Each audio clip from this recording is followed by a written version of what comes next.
그리스도인과 일터라는 주제로 얘기를 해야 되다 보니까 일단 제가 어떤 일을 하는지 먼저 배경 설명을 잠깐 드리고 가는 게 좋을 것 같아서 말씀을 먼저 드리겠습니다. 저는 이제 대학을 졸업하고 바로 입사한 첫 직장 KBS에서 스포츠 PD로 일해왔고 현재 스포츠국장의 직책을 맡고 있습니다.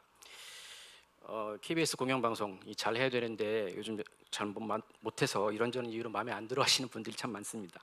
제가 대표로 사과 말씀드리고요. 어쨌든 간에 이제 제가 스포츠 국장으로 제가 관할하는 일들이 뭐냐면 이제 뭐 스포츠 경기를 텔레비전에서 많이 보신 분들 안 보신 분들은 없을 거예요.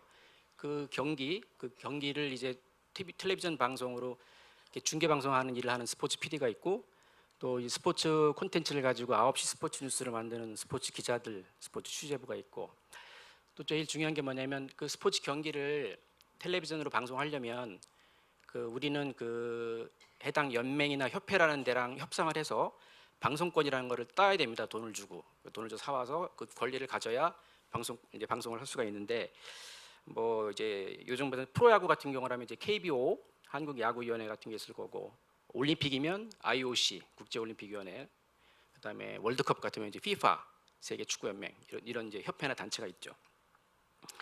이제 우리는 이제 그 돈을 주고 사오면 엄청난 돈들이 왔다 갔다 하고 이제 그 돈을 사오면 우리는 이제 그거를 언제 어떤 채널을 틀 거냐 뭐 내부 논의도 하고 어떻게 잘 그 광고 영업을 잘해서 수익을 보전할 거냐 뭐 이런저런 것들을 합니다. 우리말로 이제 스포츠 기획을 한다 뭐 이런 일인데 뭐 이외에도 여러 이슈가 있지만 뭐 이런 얘기를 장황하게 하자는 건 아니고 남전도에 헌신 예배하는데 잠깐 와서 간증 집회 해줄 수 있겠냐고 김 목사님 요청 말씀하실 때 첫 대답은 당연히 no 아니죠. 예. 왜냐하면 뭐 밝혀지겠지만 제가 뭐 여기 계신 분들보다 뭐 신앙 수준이나 열린 면에서 뭐 엄청나게 뛰어나거나 뭐 뛰어난 영성을 가졌다거나 하는 사람도 아니고 뭐 병이 확 낫다거나 병을 낫게 했다거나 하는 무슨 특별한 기적 같은 그런 능력도 있는 사람도 아닙니다.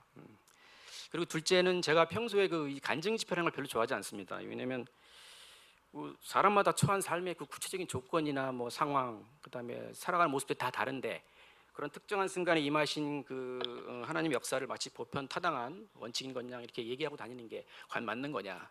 저는 그런 생각하고 있었거든요. 근데 그럼에도 불구하고 김 목사님께 오케이라고 대답하겠던 계기는 하필 그 순간에 최근에 머릿속에 맴돌던 찬송가 구절이 떠올랐는 거예요. 겸손히 주를 섬길 때 괴로운 일이 많으나 구주여 내게 힘주사 잘 감당하게 하소서. 하필 그 결과 좀 전에 읽은 그 여호수아 본문 말씀처럼 이 거룩한 이곳에 제가 이렇게 서 있게 됐습니다. 뭐 대학이나 대학원 강의는 제법 많이 해봤고 그랬지만 이번 강의는 처음이기도 하고 제가 무슨 전문적인 신학 훈련 받은 사람도 아니고 성경 해석과 적용을 제대로 하는 건지도 잘 몰라서 많이 부족하겠지만 묵묵히 삶의 현장에서 저 분야에서 저런 사람은 저런 고민을 하고 살고 있구나 이런 차원에서 들어주시면 될 것 같습니다. 저는 그 대학 초년생 때 그러니까 80년대 중후반 당시 한국 교계에 유행했던 제자 훈련의 열풍 속에서 성경 말씀 읽고 배우고 그리고 주님을 본격적으로 영접했습니다. 우리 김 목사님 또 사모님과 함께 20대 초반을 교회에서 지냈는데 그 교회에서 진짜 많은 시간 보냈던 것 같습니다. 봉사는 다 했던 것 같고요. 교사, 뭐 반주, 뭐 하여튼 그리고 이후 사회생활 시작하면서 본격적으로 사실 이제 세속화의 길로 들어선 거죠. 예. 근데 저는 그때 어떤 생각을 했었냐면은 주일날 또 뭐 하루 이틀 보내는 교회 생활보다는 그 인생의 대부분을 보내는 회사, 그 삶의 현장 속에서 제대로 살아내는 거, 그것도 사회적으로 높은 자리에 올라가서 영향력을 크게 미칠 수 있는 그런 곳에 그리스도인이 성공해서 진출하는 거, 그게 그리스도인의 사명이고 하나님 나라의 확장이다. 그게 맞는 기독교 세계관이다. 이렇게 생각을 했었습니다. 근데 뭐 이제 거의 1년 절반 가까이 출장 다니고 정신없이 보내느라고 애들하고는 사실 많이 놀아주지 못했던 30대를 지나서 또 그 욕망과 이 명예를 위한 전쟁터로 휩쓸려 들어간 그 40대를 지나는 동안에 저는 제 자신이 그래도 나름 괜찮은 아빠, 남편, 그리고 기독교인인 줄 알았습니다. 하나님의 진리인 이 성경 말씀, 이 지식도 어느 정도 있고 그걸 바탕으로 평균 이상의 도덕 의식, 그다음에 윤리 의식, 또 탁월한 업무 능력까지 사회인으로서 또 그리스도인의 평균으로서 그리스도인에서 평균을 살아내고 있는 거 아닌가? 이게 사실 얼마나 엄청난 교만과 무지 아니었겠습니까? 그러면서도 한편으로는 이 직장인으로서의 이 답답한 내 현실에 답을 주지 못하는 교회, 그런 무기력함, 그리고 부조리한 이 사회 현실을 개혁하기는커녕 오히려 그 개독이라고 조롱당하는 그 일부 목회자들 또 만몬 숭배주의에 빠져버린 교회 모습 속에서 특정 교회에 정착 못하고 이 교회 저 교회에 떨어다니면서 이 전형적인 썬데이 크리스찬으로 전락해 버리는 동안 점점 성경에서 떠나가고 예배는 형식화되고 영혼은 말라가고 또 하나님을 아는 지식에서 더 멀어졌던 것입니다. 그렇지만 아무리 잘 나가더라도 어느 한순간 이게 정상 궤도에서 이탈하거나 꺾이는 순간이 누구에게나 찾아올 겁니다. 뭐 그게 건강의 문제일 수도 있고 가정 문제, 뭐 인간관계 문제에서 올 수도 있는데 저에게는 그 몇 년 전에 직장 내에서 왔습니다. 계속 승진은 누락되고 회사 다니는 의미를 찾지 못해서 고민했던 시간들이 있었습니다. 여기를 이제 계속 다녀야 되나 말아야 되나, 나가면 뭘 할 수 있을까, 또 날 이렇게 만든 인간들에 대한 미움, 회사에 대한 배신감, 이런 것들에서 헤어나오지 못할 즈음에 읽었던 말씀이 오늘 그 여호수아 본문 5장입니다. 이걸 이제 같이 좀 나눠보려고 합니다. 그 여호수아 5장 13절 15절 보시면 잘 아시는 말씀이죠. 광야 40년 방황 끝내고 다시 한번 홍해의 기적이 재현되면서 요단강도 건넜습니다. 길갈에 도착해서 할 일까지 마치고 6월절도 보내고 이제 하나님 나라 백성으로서 가나안 정복을 막 시작하려는 찰나에 있었던 사건입니다. 여호수아가 여리고에 가까이 이르렀을 때 저는 상상을 해봤습니다. 위대한 민족의 지도자 모세의 후임으로 인정받아서 정복 전쟁을 이제 지휘해 나가야 될 여호수아 입장에서 사실 얼마나 긴장되고 또 어떻게 그 일을 감당할 수 있을지 고민 많이 하지 않았을까. 아마 저녁 먹고 나서 이런저런 고민하면서 산책 삼아 걷고 있었을지도 모릅니다. 근데 어떤 사람이 칼을 빼들고 서 있는 겁니다. 넌 우리 편이냐 아니면 우리 적군이냐? 이렇게 질문을 했죠. 이거 읽을 때 제 생각이 났어요. 회사를 당겨 말어. 저 왼수 죽여 말어. 이번 투자해야 되나 말아야 되나? 집 사야 되나 말아야 되나? 뭐 사실 이런 종류의 질문들 많이 하지 않습니까? 근데 이상합니다. 그 칼 든 사람이 답변이 뭐 네 편이라든지 뭐 적군이라든지 뭘 해보라든지 말라든지 뭐 이런 얘기를 했어야 될 것 같은데 뭐라 그럽니까? 아니라, 일단 아니라 그럽니다. 영어 성경에 보면 no, 어떤 성경은 neither, 이도저도 아니라는 거죠. 그 어느 쪽도 아니라고 하면서 새로운 차원의 답변, 나 여호와의 군대 제장이야 라고 정체를 알려줍니다. 아니라고? 그렇죠. 이 질문이 틀렸던 겁니다. 여호와 하나님이 늘 함께 계시고 군대 장관으로 대신 싸워주신다는 것과 하나님이 함께 하심으로 지금 발 딛고 있는 이곳이 거룩한 곳이라는 사실을 깨닫지 못했던 것이죠.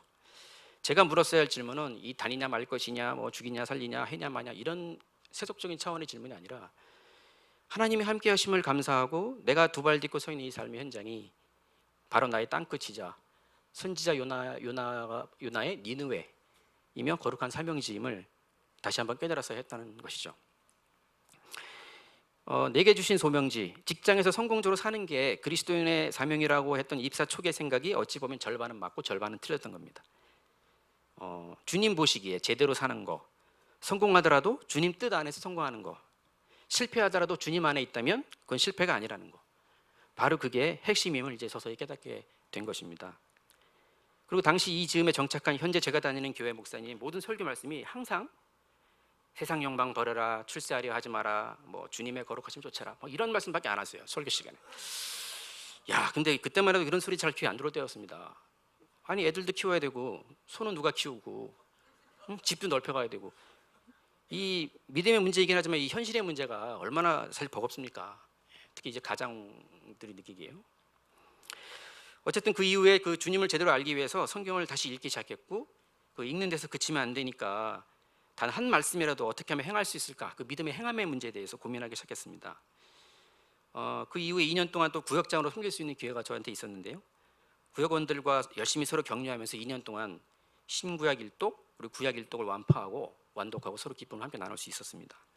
구역원 중에 어떤 분은 그렇게 오래 교회 다니면서도 신구약 일독을 처음 해봤다고 뿌듯해 하셨던 분이 계셨고, 사실 저도 제대로 성경 읽어본 거 그때가 처음이었습니다. 그리고 2년 전부터는 그 새벽 기도를 통해서 성경을 계속 읽었습니다. 그리고 매일 새벽 기도 시간 지켰다는 건 결코 아니죠. 그건 인간이 아니죠. 네. 어떻게 그렇게 매일 새벽 기도 합니까? 제가 다니는 교회는 매일 성경 한 장씩 새벽 기도 하는데 나가는데 지난 14년 동안 행해진 모든 새벽 기도 설교문들이 홈페이지에 다 올라가 있습니다. 그러니까 창세기부터 요한계시록까지 신구약 1189장 그 전체가 이미 2번 돌았고 지금까지 3번째 해서 지금 구약의 요나서까지 다 끝났습니다. 그러니까 매일 아침 제 시간에 일어나지 못해도 낮이든 밤이든 아니면 하루 이틀 지나도 또 출장으로 해외에 나가서도 그 설교 자료들을 통해서 묵상과 기도를 이제 계속 해 나갈 수 있었던 것이죠. 그래서 오늘 이제 제가 나눠드릴 말씀을 이렇게 위해서 몇 년간 묵상했던 것들을 이렇게 다시 쭉 되돌아보면서 매 순간순간 진짜 하나님의 손길과 인도하심이 분명히 있어 왔다 이런 점을 다시 한번 확인했고요. 가족들 특히 애들에게 얼마나 많은 상처를 준 아빠였는지 또 얼마나 많은 순간 주님을 배반하고 실패한 일들이 많았는지 나태함, 무책임함 또 그릇된 판단들 또 부질없는 욕망들 못난 습성, 이기심 그 내 주위 숱한 사람들에게 온갖 형태의 그 멍해를 얼마나 씌웠던가. 저기 뒤에 제 집사람들 지금 와 있는데요. 되게 지금 좀 미안합니다 많이. 근데 사람이 쉽게 변하지 않는다는 것 또한 재확인을 하는 거죠. 이 성경 말씀 참 대단한 게 그 요나서까지 읽었는데 여러분 잘 아시겠지만 그 역사서부터 선지서까지 모든 내용이 되게 이런 거 아닙니까? 너네 회개해라. 안 그러면 망한다. 하지만 언젠가 다시 해방시켜 주실 것이다. 뭐 이런 내용들이 계속 반복되잖아요. 선지자가 돌아가며 바뀌어도 계속 그 얘기합니다. 그래서 그만큼 그게 근데 결국 그 이스라엘의 모습이 바로 지금의 내 모습이라는 그런 거죠. 그만큼 그저 여전히 주님의 은혜와 긍휼이 필요하다는 것을 입증하고 있을 뿐입니다. 세상 욕망 버려라, 뭐 이기심에서 벗어나라는 목사님 설교가 제게는 어느 날 갈라디아서 6장 14절 말씀 통해 전달되었습니다. 갈라디아서 6장 14절 같이 한번 보실까요? 갈라디아서 6장 14절.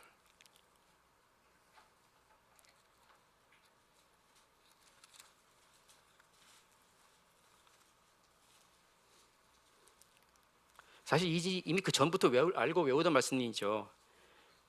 그러나 내게는 우리 주 예수 그리스도의 십자가 외에는 결코 자랑할 것이 없으니 그리스도로 말미암아 세상이 나에 대하여 십자가에 못 박히고 또한 내가 세상을 대하여 그러하니라.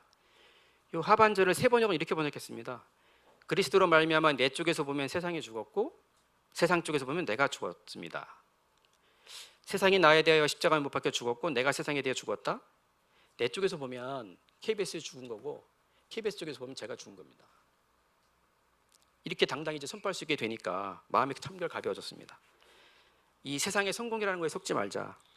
또 세상이 실패라고 하는 것을 두려워 말자. 나와 함께 하시는 성령님에 대해서 깨어있는 사람이 되자. 그 성령님의 조명 아래에서 말씀을 통해 제 관점이 바뀌었습니다. 내 생각과 판단이 달라지게 됐고 저는 여전히 이 직장에 남아 있습니다. 근데 이제 내가 육체 가운데 사는 것은 나를 사랑하사 나를 위하여 자기 몸을 버리신 하나님의 아들을 믿는 믿음 안에서 나를 보내주신 이 땅끝, 이 거룩한 이곳에서 사는 것이라고 이제 외칠 수가 있게 된 것입니다. 이제부터는 잠깐 그 직장 업무를 통해서 묵상했던 말씀들 짤막짤막하게 말씀드려 볼까 합니다. 갑자기 어느 날 시국이 바뀌었습니다. 세월로 촛불 막 집회하고 탄핵, 그랬더니 새로운 대통령 선거하고 정권이 바뀌고 그다음에 이후 우리 회사도 싹 바뀌었습니다. 당시는 열왕기 역대기하를 읽고 있었는데 그때 지금은 물러나신 당시 그 전 사장님 그리고 이 나라를 위해서 많이 기도했습니다. 사장님 부인이 우리 같은 교회 다닌다고 소문이 돌아서 제가 같은 교인이니까 곧 물러나실 테지만 기도를 드려야 되겠다. 그래서 이제 기도를 많이 했었고요. 그 이후에 이제 후배들의 추대를 받아서 스포츠 국장의 직책을 맡게 됐습니다. 발령 받기 전에 다짐했습니다. 국장실을 기도실로 만들리라. 여호수아처럼 신발을 벗을 수는 없겠지만 마음의 신발을 벗고 하나님이 함께 하시는 이 거룩한 처소에서 기도하면서 하나님의 뜻을 이루어드리는 손발이 되겠다. 그렇게 말이죠. 작년 6월에는 러시아 월드컵이 있었습니다. 러시아 월드컵 현장에 잠깐 갔다 왔는데 그때는 시편을 읽고 있었습니다. 시편을 읽으면서 이영표 해설위원 우리 이영표랑 우리 방송을 위해서 기도했습니다. 단지 우리가 시청률 1등하게 해달라는 그런 기도가 아니라 우리 방송 해설을 통해서 또 이영표의 입을 통해서 이 사회에 큰 울림을 주는 메시지가 전달될 수 있게 해달라고 그렇게 기도를 했었습니다. 이영표가 했던 여러 가지 그 주옥 같은 말들이 많죠. 뭐 월드컵은 경험하는 자리가 아니고 증명하는 자리다. 이런 사회에 많은 그 울림을 줬던 얘기들이 있었거든요. 작년 8월에는 아시안 게임이 있었는데요. 자카르타 아시안 게임 무렵에는 그 이 방송 3사간에 우리 KMS 3사간에 이 재판매 문제, 재부매 문제가 가지고 치열한 분쟁이 벌어졌습니다. 여기서 뭐 자세한 얘기를 드릴 수는 없습니다만 뭐 회사 국장은 계속 억지 부리고 또 각사 이해관계를 놓고 팽팽히 맞붙는 그런 상황이었는데 시편 35편 1절에 보니까 이런 말씀이 나옵니다. 여호와여 나와 다투는 자와 다투시고 나와 싸우는 자와 싸우소서. 제가 이 말씀 붙들고 내가 아니라 여호와께 싸워주시기를 기도하면서 버텼습니다. 네. 뭐 원래 계획대로는 아니었지만 결과적으로 뭐 저의 처음 의도한 방향대로 협상이 마무리됐고 뭐 제 힘으로 한 건 아닙니다만 물론 요즘도 가끔 그 상사나 선후배와 말이 잘 안 통하거나 뭐 직장 내 인간관계가 피곤하고 힘들어질 때 특히 지금 고3인데 아무 생각 없이 놀고 있는 아들 녀석 딱 볼 때 역시 아까 불렀던 그 212장 3절 말씀이 생각이 납니다. 구주의 귀한 인내를 깨달아 알게 하시고 굳건한 믿음 주셔서 늘 승리하게 하소서. 이거 읊조리면서 주님이 나를 위해 당하신 인내에 비하면 고난과 인내에 비하면 진짜 아무것도 아니구나 뭐 이런 생각을 하게 됩니다. 올 초 3월에는 어떤 일이 있었냐면은 그 올림픽 방송권을 놓고 우리 지상파 3사랑 JTBC가 경쟁하는 일이 벌어졌습니다. 아시다시피 그 2년마다 한 번씩 계속 동계하게 이렇게 올림픽이 열리잖아요. 내년이 도쿄 올림픽이고 그다음에 22, 뭐 24, 24까지는 지상파 3사가 계약이 끝난 상태고 앞으로 7년 뒤인 26년부터 2032년까지 그 4개 대회의 방송권을 이제 누가 가져갈 것이냐를 가지고 이제 입찰 경쟁을 해야 되는 상황이 생겼던 거죠. 2032년은 지금 남북 공동 개최하겠다고 정부가 천명을 하면서 IOC는 내심 엄청난 돈을 받아가려고 지금 그렇게 기대를 하고 있는 상황이잖아요. 근데 이 재정 위기에 빠진 우리 지상파들은 이제 무작정 높은 금액을 쓸 수 없었고 JTBC는 이제 3사들을 누르고 채널 스테이션 이미지를 확 높이기 위해서 그 무리한 예산을 감수하더라도 그 권리를 획득하기 위해서 IOC랑 모종의 협상을 하고 있다. 뭐 이런 정황들이 포착되고 있었습니다. 3사 간의 전략을 조율하고 각종 협상들이 오고 가는 와중에 당시 이사야서를 제가 읽고 있었는데요. 한번 보실까요, 같이? 이사야 42장 1절에서 4절. 이사야 42장 1절에서 4절. 그 유명한 종의 노래 중에 첫 번째 종의 노래가 나옵니다. 42장 1절 4절.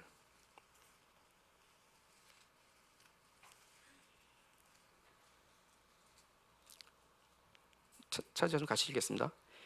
내가 붙드는 나의 종, 내 마음에 기뻐하는 자, 곧 내가 택한 사람을 보라. 내가 나의 영을 그에게 주었은즉 그가 이방의 정의를 베풀리라. 그는 외치지 아니하며 목소리를 높이지 아니하며 그 소리를 거리에 들리게 하지 아니하며 상한 갈대를 꺾지 아니하며 꺼져가는 등불을 끄지 아니하고 진실로 정의를 시행할 것이며 그는 쇠하지 아니하며 낙담하지 아니하고 세상의 정의를 세우기에 이르리니 섬들이 그 교훈을 앙망하리라. 여기에 올림픽 KBS 얘기는 전혀 안 나옵니다. 근데 저는 여기서 우리 KBS 스포츠의 사명 같은 걸 느꼈습니다. 우리가 나아갈 길은 낙담하지 아니하고 세상의 정의를 세우는 건데 그럼 뭐가 정의냐?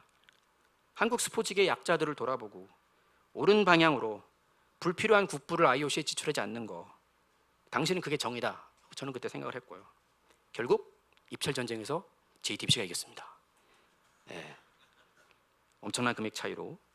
그래서 아마 이제 2026년 이후에는 올림픽 한답시고 이제 막다들사에 선전해 되겠죠. 뭐 제 걱정은 다른 민영들은 근데 그렇다 치더라도 공영 KBS는 그럼 그때 어떻게 할 거냐? 잘 모르겠습니다. 저는 그때쯤 회사 퇴직 준비하고 있을 테니까. 주님은 또 다른 사람들 세워서 일하시겠죠. 미래를 주님께 맡깁니다. 기억하시는지 모르겠는데 지난 7월에 그 이탈리아 유벤투스 팀 친선 경기가 있었어요. 혹시 기억나시는지 모르겠는데 그 이탈리아 유명한 팀입니다. 유벤투스 호날두라는 유명한 선수가 뛰고 있는 그 팀을 초청을 해가지고 우리나라 그 K리그 축구 선수 올스타랑 같이 이렇게 친선하는 그런 경기였는데 이게 워낙 관심들이 많다 보니까 경쟁에 붙어가지고 방송권료도 되게 비싸지는 거 아닌가 뭐 이렇게 생각했었는데 어찌된 일인지 그 대행사가 가급적 우리랑 하겠다고 이게 접촉해 왔어요. 그리고 K리그 연맹 쪽에서도 가급적 KBS랑 해줬으면 좋겠다. 그동안 KBS가 공헌을 많이 한 게 있어서 뭐 그렇다고. 하여튼 뭐 여러 조건들이 잘 맞아 떨어지면서 우리로서도 뭐 그다지 나쁘지 않은 조건으로 방송권 계약이 이루어졌고 모든 게 잘 진행됐습니다. 우리 예능국에 있는 그 프로그램들 있지 않습니까?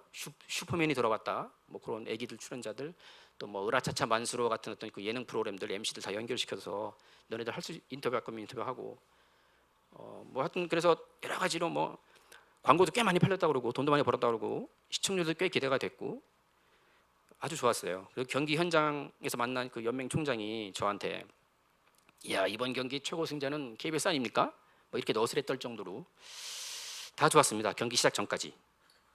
근데 이제 아시다시피 이후 전개된 사실은 그 유벤투스 팀이 경기장 도착이 1시간 늦어지면서 뭐 편성은 파행이 되고 뭐 결국 호날두는 10분도 안 뛰고 뭐 전반 45분은 뛰기로 돼 있었는데 계약상 난리가 났습니다. 여론이 막 들끓고 사실 우리는 그 아무 책임이 없는 그 A보드 광고판 판때기에 그 무슨 불법 해외 뭐 도박 사이트가 있었나 봐요. 그게 우리 방송 통해서 이제 노출이 됐다고. 방송통신위원회에서는 이게 뭐냐고 막 경위 물어보고 뭐 체육진흥공단에서는 이거 국내법 위반이 이미 뭐 경찰에 고발하네 어쩌네 막 떠들고 옳다거나 이거 한번 걸렸구나 이게 뭐 정당에서는 이 문제를 문제 삼겠다고 자료 내놔라 뭐 내놔라 이제 괴롭히기 시작했습니다. 사실 우리도 피해자인데 우리도 별소리도 못하게 된 그런 상황에 몰렸습니다. 그때 에스겔서 29장을 읽고 있었습니다. 에스겔서 29장 6절 7절에 보면 이런 말씀이 있습니다. 애굽은 본래 이스라엘 족속의 갈대 지팡이라 그들이 너를 손으로 잡은즉 네가 부러져서 그들의 모든 어깨를 찢었고 그들이 너를 의지한즉 네가 부러져서 그들의 모든 허리가 흔들리게 되었다. 그러니까 애굽은 갈대 지팡이, 갈대로 만든 지팡이가 뭔 힘이 있겠어요. 그러니까 아무 지탱할 능력도 없는데 이스라엘은 애굽에게 의존했다는 거죠. 애굽이 어떤 나라입니까? 그 고대 근동의 강대국 아닙니까? 예. 그 저기 출애굽하고 나서도 뭐 문제 생길 때마다 애굽으로 돌아가자 뭐 그런 사람들도 있었고 그 역사서를 쭉 읽어보면 모든 왕들이 다 그 뭐 일만 생기면 애굽으로 가서 저기 뭐 도움을 청하러 가고 근데 분명히 하나님이 그랬거든요. 애굽에 의지하지 말라고 애굽을 향해 뒤돌아도 보지 말라고 그렇게 경고를 했었는데 이 절대 지팡이로서 의지할 바가 안 되는 그 애굽 그게 우상인데 저는 주님을 믿고 기도하며 나간다고 그렇게 했지만 어느새 저와 우리 스텝이 협상 잘해서 잘 돼 나간다고 사실상 주님을 잊어버렸던 겁니다. 이거 말씀을 읽으면서 결국 절대적 판단 기준에 있어서 나만의 애굽으로 돌아갔던 건 아닐까 다시금 나의 교만을 회개할 수밖에 없었습니다. 그때 벌어졌던 일들이 그 스포츠 방송 관행상 초유의 일들이고 기본적인 비즈니스에서는 있을 수 없는 일들이어서 이 세상 사람들은 참 운이 없다 뭐 운이 없었다 이렇게 했지만 저는 저의 교만의 결과였다 저는 그렇게 해석을 했습니다. 여론의 폭풍이 좀 지나가고 9월 추석이 지나서 그 대행사와 이제 정산해야 될 일이 생겼습니다. 아직 우리가 돈을 좀 더 줘야 되는데 줄 돈이 남아 있었거든요. 근데 이제 우리도 위험 무형의 피해를 입었으니까 그 돈을 다 줄 수는 없는 상황이고 저는 우리 임원진께 이렇게 보고했습니다. 나머지 줘야 될 돈의 반만 주는 선으로 합의를 해서 입 닫게 하겠다. 조용히 이제 사태를 마무리하겠다. 이렇게 말이죠. 근데 저쪽에서는 그래도 계약서대로 다 받아내겠다고 만약에 우기거나 뭐 소송을 걸어오면 이게 또 여러 언론들 입방아에 올라가지고 이래저래 골치 아픈 일들만 많이 생길 것 같고 그렇잖아요. 근데 이제 우리 담당 이제 부장이 그쪽을 만나러 간다고 했던 날 저 아침에 이 국장실에서 사실 원만한 해결을 위해서 제가 기도를 드렸는데 진짜 놀랍게도 순순히 그쪽에서 우리 제안대로 다 하겠다. 또 소송 없이 정산하겠다. 그 A보드 문제로 KBS가 과태료가 처분이 되면 그것까지 책임지겠다. 뭐 이렇게까지 합의가 됐어요. 정말 감사한 일이죠. 잘릴 뻔했는데. 아, 참. 그 마지막으로 최근에 그 또 남북 축구 문제가 있습니다. 바로 내일 모레 평양에서 우리나라 그 벤투 감독이 이끄는 축구팀이 이제 평양 원정으로 가서 내일 모레 이제 오후 5시 반에 경기를 하는데 이게 그래도 이게 일정이 다 확정 29년 만에 평양 방문이라고 합니다. 근데 뭐 하여튼 일정이 확정되자마자 이게 전 국민적인 관심이 집중될 경기니까 이거는 이제 지상파 3사가 공동 대응해야 된다 이렇게 원칙을 정하고 우리가 대표가 돼서 방송 협상을 진행했는데 잘 진행되는 것 같았어요. 근데 어느 날 갑자기 이제 북한 최고위 지난주인가 한 2주 전에 갑자기 북한 최고위층에서 모든 방송권 및 마케팅 협상을 중단하라. 딸랑 그 전통이 하나 딱 떨어지면서 모든 게 다 스톱이 됐습니다. 지금 내일 모레 이틀 전인 이 시각까지도 뭐 방송단은 물론 취재단의 방북 허가도 안 내주는 거죠. 그냥 딸랑 선수단만 올라와서 경기하고 내려가라. 이런 건데 이게 무슨 단순한 동네 축구도 아니고 그 아시아 축구 연맹이 주관하는 국제 경기인데 적어도 그 경기 그림이라도 만들어지면 이게 뭐죠? 위성으로 받아가지고 그냥 중계라도 할 수 있을 텐데 생중계라도 할 수 있을 텐데 그게 안 될 것도 같은 거예요. 현재 되게 희박한 가능성이죠. 일단 내일까지 정리가 안 되면 아마 생방송은 무산될 테고 이 계약도 관련해서 또 어떤 후폭풍이 또 올지 올 것 같아요. 네. 뭐 일이 다 잘 되면 다들 숟가락 하나씩에 얹으려고 하지만 일이 안 되면 희생양을 찾으러 가는 게 이 세상 법칙 아니겠습니까? 예. 근데 좀 요즘 요나서를 읽으면서 이 문제와 관련해서 이렇게 기도하게 됐습니다. 뭐 선지자 요나의 말을 듣는 그 니느웨 왕이 보좌에서 일어나가지고는 왕복을 벗고 제 위에 앉아가지고 회개를 선포하고 이렇게 기도합니다. 그러니까 결국 니느웨 멸망이 막아졌어요. 처음에는 제가 생방송만 할 수 있게 해달라고 기도해 왔는데 이 말씀을 읽고는 피파 세계 축구연맹이나 아시아 축구연맹 또 우리 정부 등등이 하는 얘기를 좀 저쪽 최고 지도자가 잘 듣고 국제 경기에 걸맞는 프로토콜을 따라서 정상 국가로의 면모를 보여주는 성숙한 모습이 북한 내에서 일어났으면 좋겠습니다. 스포츠로 인해서 폐쇄 국가인 북한이 한 걸음 더 열려지고 개방화의 길을 걷는 단초가 될 수 있게 주님 역사해 주십시오. 또 이렇게 방향으로 기도하게 되더군요. 내일 모레 방송이 진행될지 어쩔지 여러분도 좀 관심 가져주시길 바라겠습니다. 뭐 연말 인사철도 다가오고 이 남북축구 결과에 따라 책임지게 될지 제 자리가 어찌 될지 모르겠습니다. 네, 은퇴하신 우리 목사님 그 설교집에 이런 시가 인용되어 있어서 잠깐 공유해드리고자 합니다. 정호승이라는 시인의 낡은 의자를 위한 저녁기도라는 시입니다. 낡은 의자를 위한 저녁기도. 나는 왜 당신의 가난한 의자가 되어주지 못하고 당신의 의자에만 앉으려고 허둥지둥 달려왔는지, 나는 왜 당신의 의자 한 번 고쳐주지 못하고 부서진 의자를 다시 부수고 말았는지. 산다는 것은 결국 낡은 의자 하나 차지하는 일이었을 뿐, 작고 낡은 의자에 한 번 앉았다가 일어나는 일이었을 뿐.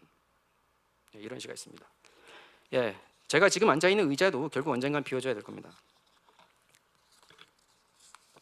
주님의 부르심을 받아 이 세상 속에서 그리스도로 살아간다면 그리스도의 권위는 돈이나 권력 또 직책으로 오는 게 아니라 그 권위의 원천은 오직 삼위일체 하나님으로부터 온다는 걸 믿는다면 직책이 없으나 명함이 없으나 그게 무슨 상관일까? 내 삶의 원천과 권위가 바로 주님이시라면 범사에 그를 인정하고 감사하고 나아가면 된다. 요즘 이런 생각을 하고 있습니다. 예. 성경 인물 중에 가장 주님 안에서 성공한 직장인에 가까운 사람이 누굴까 이렇게 생각해 봤습니다. 제 생각엔 다니엘이 아닐까 생각합니다.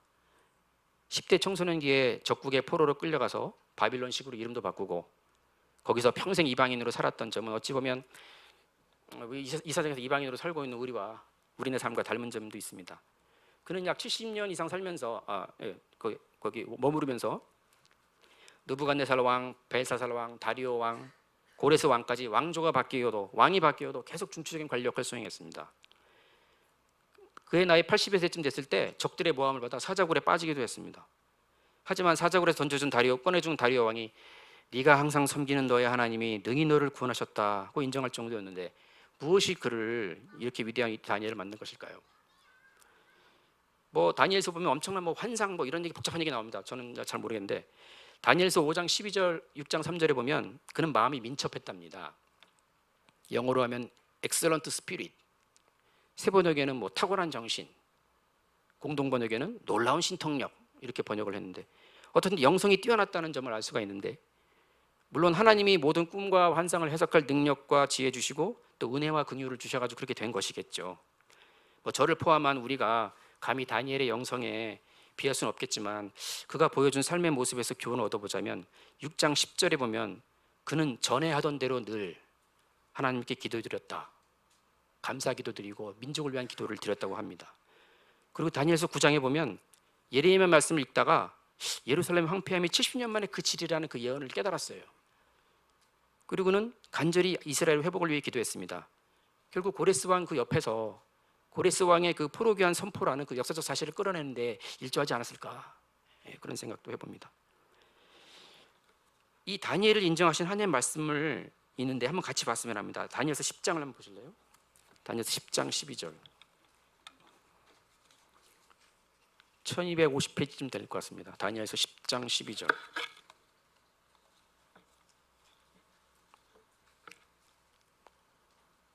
구약 1250장 다니엘 50페이지 10장 12절.